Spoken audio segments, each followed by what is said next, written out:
একজন মহিষী নারী, তার নাম হচ্ছেন সুমাইয়া রাদিয়াল্লাহু আনহা।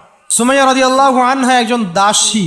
তিনি, তার স্বামীর নাম ইয়াসির রাদিয়াল্লাহু আনহু, তার সন্তানের নাম আম্মার রাদিয়াল্লাহু আনহু।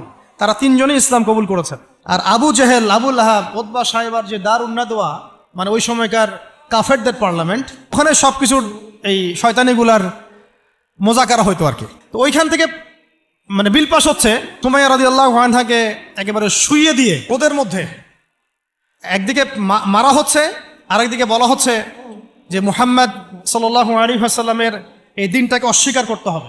শেষমেশ আবু জেহেল তাকে টিটকারি মেরে বলছিল যে বুঝেছি তুমি আসলে মুহাম্মাদের দিনের স্বার্থে না, বরং মুহাম্মদ সাল্লাল্লাহু আলাইহি ওয়াসাল্লামের সৌন্দর্য দেখে তার মনে হয় আকর্ষণে দিন কবুল করছে।